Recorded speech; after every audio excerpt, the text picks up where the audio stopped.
আমার রান্নাটা শুরু করে দিলাম। এটা যে সরষা বাটাটা বেটে রেখেছিলাম তার সাথে আমি একটু মশলা মিক্স করেছি। আদা রসুন পেস্ট, জিরা গুঁড়া, ধনিয়া গুঁড়া, হলুদ মরিচ।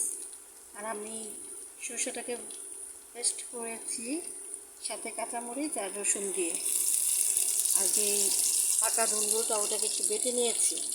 এখন কড়াইতে তেল দিয়ে আমি এগুলিকে কষিয়ে নেব। প্রথম সরষা বাটাটাকে কষাবো ভালো করে।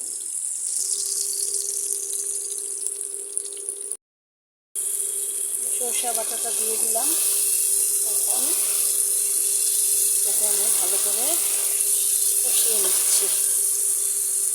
সরষা বাটাটা কষানো হয়ে গেলে আমি ধুন্দুল বাটাটা দিয়ে দিব।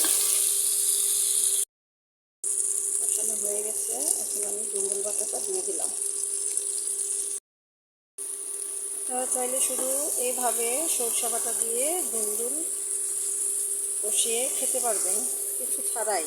কিন্তু আমি এটাতে মাছ দেব, আপনারা মাছ ছাড়াও খেতে পারবেন। এটা একটা ধুন্দুল সরষা বাটা নিরামিষও হয়ে যায়, ভর্তা আকারে খাওয়া যায়, অনেকভাবেই খাওয়া যায়। আর আমার এই রান্নাটা আমার শাশুড়ির কাছ থেকে শেখা। তিনি আমার অনেক প্রাণের একটা লোক ছিলেন,